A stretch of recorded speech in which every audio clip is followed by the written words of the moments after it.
주님이 우리의 힘이요 노래요 우리의 방패가 되심을 우리 함께 이 시간 고백하기를 원합니다. 우리 함께 노래합시다. 내 안에 사느니 내 안에 사느니 예수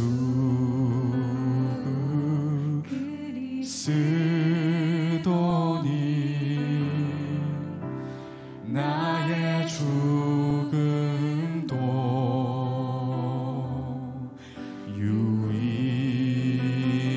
유익한 나의 왕 내 노래 나의 왕 내 노래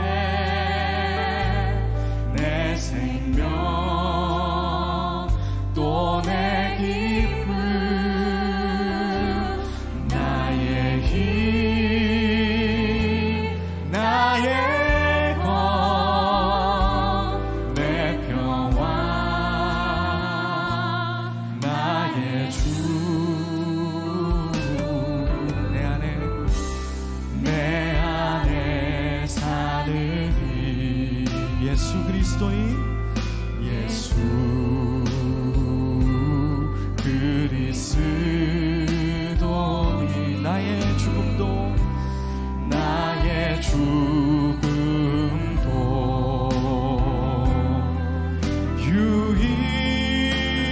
유익한 나의 왕 나의 노래 나의 왕 사무엘하 22장의 말씀입니다. 여호와는 나의 반석이시오 나의 요새시오 나를 위하여 건지시는 자시오 나의 피할 내가 나의 하나님이시오 방패시오 구원의 뿌리시오 높은 망대시오 그에게 피할 나의 피난처시오 구원자시라 아멘. 내 평화 나의 주 다시 한번 나의 왕 나의 왕 내 노래 내 생명 또 내 기쁨 다윗의 마지막 고백처럼 주님 우리도 그렇게 고백합니다. 주님이 나의 힘이요 나의 검이요 평화가 되십니다.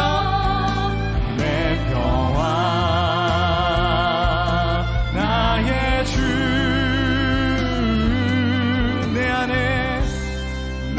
안에 사느니 예수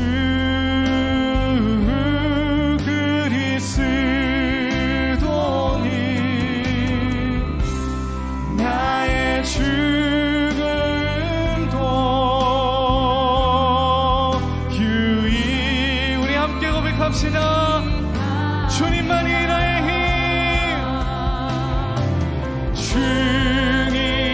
주님만이 나의 힘 나의 방패 나의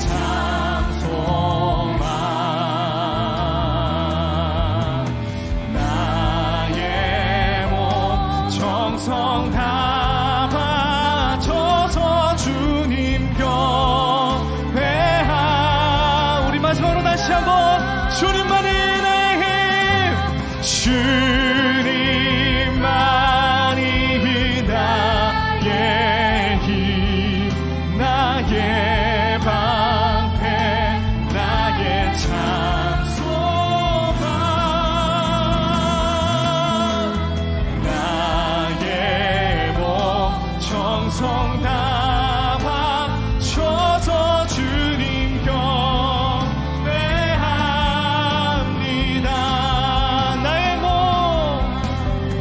나의 몸 정성 다 바쳐서 주님 경배합니다.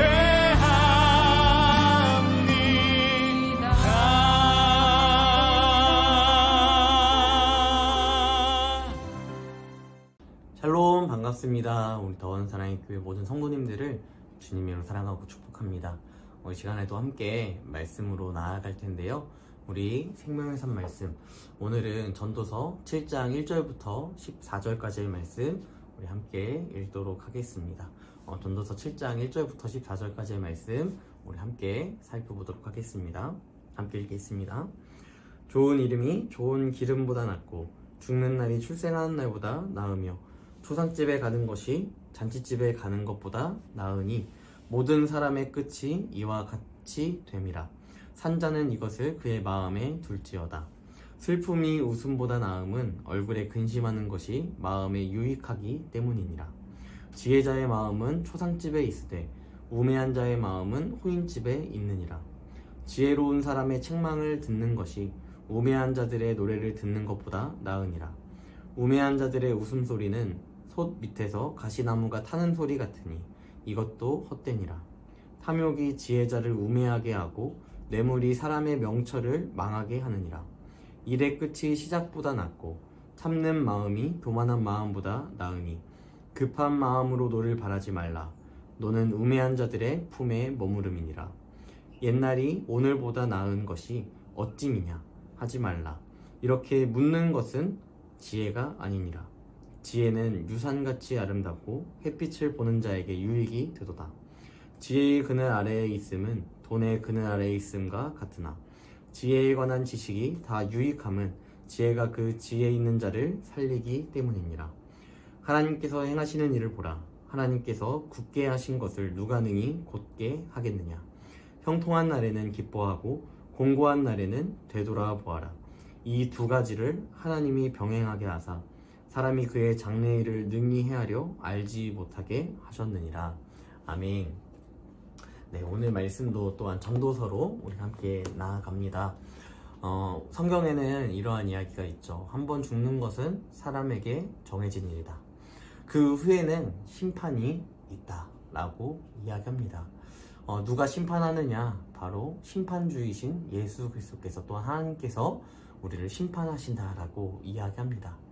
이 말씀을 통해서 하나님을 믿는 그리스도인들은 죽음 앞에서 공평하다라는 것을 우리는 다시 한번 인식할 수 있어야 합니다. 사람은 누구나 태어납니다. 그 태어남에 있어서 순서는 다 다를 수 있겠죠. 언제 태어났는지, 어느 시간에 태어났는지 이러한 부분들은 다 다를 수 있습니다. 하지만 그 태어남에 대하여서는요, 그 누구도 결코 부인할 수 없는 사실이다라는 것이죠. 그와 함께 우리는 죽음이라는 것에 또한 맞닥뜨리게 됩니다. 사람은 죽는다 라는 부분에 대해서 우리는 굉장히 심각하게 생각할 수 있는 것이죠. 어린 시절에는요, 죽음에 대한 두려움을 참 많이 느끼기도 합니다. 또한 나이가 들면 몸이 쇠약해지고 또한 연약해짐을 통하여서 내가 이제 죽음이 눈앞에 있구나 라는 것을 또한 느끼게 됩니다. 하지만 이 사실이 우리에게 의아함이 아니라 오히려 당연하게 여겨야 할 그것은 무엇이냐면 우리는 죽음을 받아들이는 준비를 해야 하기 때문입니다. 오늘 지혜자는 이야기합니다. 초상집에 가는 것이 잔치집에 가는 것보다 낫다 라고 이야기하는 것이죠.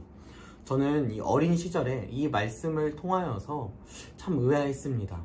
왜 이렇게 잔치집에 가는 것이 더 나도 기쁘고 또 그 잔치를 베풀고 있는 사람도 기쁠 텐데 왜 하필이면 잔치집이 아니라 초상집에 가는 것이 더 낫다라고 이야기할까? 저는 이 부분들이 굉장히 의아해하는 그런 부분이었습니다. 하지만 초상집에 가는 것이 보다 나은 그 이유를 찾게 된다면요, 그것은 아주 공평하게 누구나 죽음을 경험하기 때문일 것입니다. 죽음 앞에서 누구도 공평합니다. 부유하든 가난하든 지혜자든 우매자든 그 누구도 죽음을 경험할 수밖에 없는 그러한 존재라는 것이죠. 그럼에도 이 죽음 앞에서 우리는 무엇에 초점을 맞추며 또한 살아가야 하는가? 우리는 이것을 다시 한번 묵상할 필요가 있는 것이죠. 우리는 무엇에 초점을 맞춰야 하는가? 이 피할 수 없는 죽음 앞에서 우리는 이 하나님의 법칙에 어떻게 맞서야 하는가? 어떻게 이 죽음을 받아들여야 하는가에 대하여서 우리는 생각해 볼 필요가 있는 것이죠. 사람이라는 이 피조물이라는 존재가요, 감히 하나님보다 높아지려 할지라도 우리는 그 죽음 앞에 항상 그 장벽이 막히게 됩니다. 그렇다면 인생을 살아가는 인간은 이 하나님 앞에서 스스로를 낮출 필요가 있다라는 것이죠. 초상집에 가는 것이 단순히 그 유가족들을 위로하는 것, 이러한 것들로 끝나는 것이 아니라요, 이 초상집의 감을 통해 나도 하나님 앞에서 죽음을 경험해야만 하는 그런 피조물이구나, 이 사실을, 이 인식을 다시 한번 우리가 경험해야 한다는 것입니다. 지혜자는 14절에서 이야기합니다. 오늘 마지막 말씀이었는데요, 형통한 날에는 기뻐하고 공고한 날에는 되돌아봐라. 이 두 가지는 다 하나님이 병행하게 하시는 것이다 라고 이야기하고 있습니다. 그렇습니다. 우리의 이 죽음을 경험할 이 피조물이라는 사실을 믿는다면요, 우리의 인생길을 또한 하나님께서 이끄심을 우리는 반드시 믿어야 한다는 것이죠.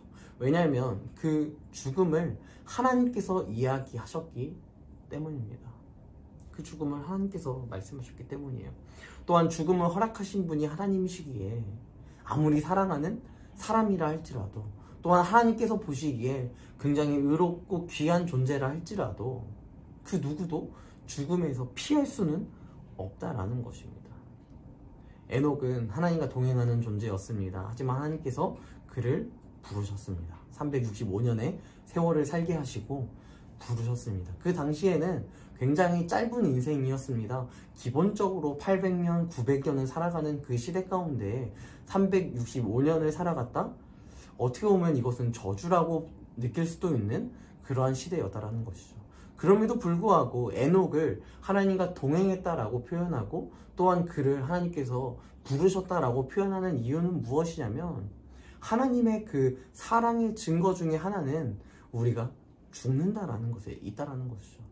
우리가 삶을 살아가다 보면 하나님을 위반하게 되고 하나님 앞에서 죄를 범하는 그런 연약함을 가지지만, 우리가 죽은 이후에 하나님 앞에 나아갔을 때, 우리가 하나님의 백성으로서 천국에 입성하였을 때, 그때에 우리가 경험하게 될 그 영광과 그 놀라운 환호성과 또 기쁨과 감격, 그리고 또한 우리가 하나님 나라에 들어갔을 때, 천국에 들어갔을 때 우리가 경험할 하나님을 영광 돌리는 그 매일의 삶, 1분 1초를 하나님께 찬양하고 영광 돌리는 그 삶을 살아갈 수 있도록 새로운 길을 여시는 그 놀라우신 하나님의 은혜가 있기에 우리는 그것으로 감사할 수 있어야 하는 것이고, 또한 그 죽음이 끝이 아니라 우리에게 영생을 허락하시는, 영원한 삶을 허락하시는 그 하나님의 놀라우신 사랑에 힘입어 주는 그리스도시요 살아계신 하나님의 아들입니다라는 고백과 함께 우리는 하나님이 나의 왕이시오, 하나님이 나의 주인이시다라는 사실을 오늘도 고백하며 살아갈 수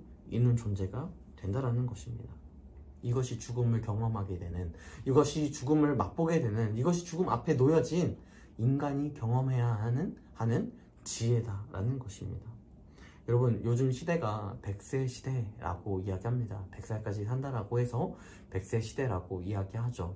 자, 이 100세 시대, 의학이 발전하고요, 기술이 발전합니다. 하지만 이 영원한 생명은 결코 인간이 줄 수 없습니다. 아무리 의학이 발전한다 할지라도 우리는 결국 죽음을 맞이할 수밖에 없는 인생이다라는 것이죠. 하지만 이 영원한 생명을 허락하신 하나님은요, 우리 가운데 이 세상이 끝이 아니라 죽음 이후에 임하게 될, 죽음 이후에 경험하게 될 하나님의 놀라운 나라를 또한 우리 가운데 허락해 주신다라는 것입니다. 이 사실을 믿음으로 여러분, 우리가 매일의 삶을 살아갈 때에요, 하나님을 의지하는 성도들이 되어야 하는 것입니다. 왜냐? 내가 죽음 이후에도 내가 믿는 분 예수, 내가 속한 분 예수임을 고백하는 존재가 되어야 하기 때문입니다. 이 사실을 우리가 신뢰함으로 걸어갔으면 좋겠습니다. 죽음이 단순히 슬픔으로 끝나는 것이 아니라 우리 가운데 소망이 있으면 그 죽음을 통하여 하나님을 더욱더 깊이 닮아가고 더욱더 하나님을 높일 수 있는 예배자의 삶을 살아갈 수 있는 것입니다. 그 은혜로 걸어가시는 모든 더원사랑의 교회 성도들이 되었으면 좋겠고, 지금 이 순간 우리가 또한 죽음 이후에 있을 하나님께 영광 돌리는 삶, 또한 우리의 삶에 지금 이 현 시대를 살아가고 있는 순간 가운데 1분 1초의 삶 가운데 형통도 주시고, 또한 우리 가운데 염려도 주시는, 공고한 날도 주시는 그 하나님을 의지하며 그 인도하심 따라 길이요 진리요 생명이신 예수 그리스도 그분 앞에 나아가는 귀한 은혜가 있기를 주님으로 간절히 축복합니다. 이 시간에 여러분들의 기도의 제목들 또한 교회의 기도의 제목들 가지고 이 시간 함께 기도했으면 좋겠습니다. 함께 기도하겠습니다.